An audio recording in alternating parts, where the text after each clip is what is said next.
shot one more time, Tim. Okay. And back. This here is Mount Moriah. This is where it all began. I am making a film about the experience that happened in the past, but we're experiencing God in the present. There's so many different instances where I could tell you things that have happened throughout the making of this film that are little confirmations that are not explainable. Tim had the idea that maybe we should do a recreation of the Exodus.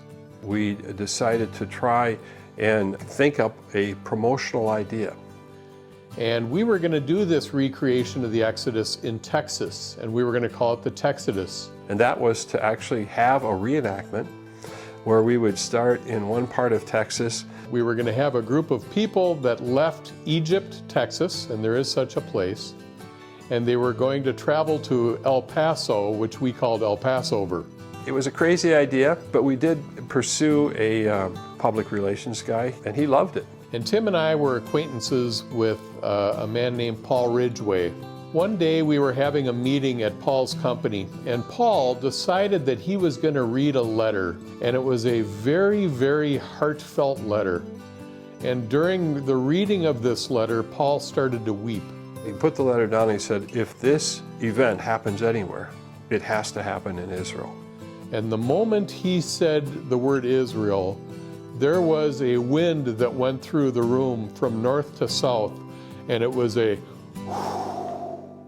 through the room. And everyone started to weep in the room. And that's when we had this amazing experience. It was like a wave came through the room. Everyone just got quiet, and people felt this holy presence in the room, and wave after wave after wave came through the room. The wind was forceful. I could feel it. It pushed me, literally pushed me onto the table from the back to the front. It was wave after wave of God's presence. It was such a profoundly important and powerful experience for all of us in the room, including people that were from Paul's company who were not believers. After this happened, they looked up and they said, "What was that?" They had no idea how they could explain it. It was a supernatural event that we all felt, and we've never really shared that with anyone. Going through that experience completely changed me. It affected me so deeply, I still have a hard time talking about it.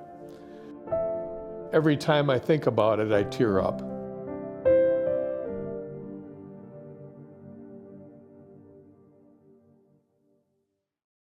When I was about 6 or 7 years old, my mother asked me to run to the store and get some butter.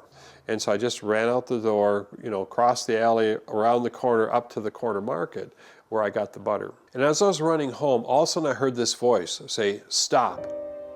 I stopped. I turned around. I looked, and there was no one there. And so I started running again. And then I heard the same voice say, "Walk." So I started to walk. And as I approached this corner of this building, I heard it again say, "Look." And I poked my head around this building, and that's when I saw this truck coming right at me. And I jumped back, and I realized at that moment that I almost was run over by a truck. So I go home and I tell my mother what happened. And I said, "I heard this voice that said, 'Stop, walk, look.'" She held me, and she said, "Thank you, Lord." She said, "That must have been the angel of the Lord that protected you." One time I was out on a raft, and I heard the same kind of thing. It was just like, "Hang on," and I was going to go off, and had I not hung on, I got this horrible cramp, and I would have sunk probably 20 feet into the lake. Another time I was running into this building, and I heard a voice say, "Stop, walk." Same kind of thing. And I would have ran into a plate of glass. I realized that there's something beyond myself that was guiding me and helping me.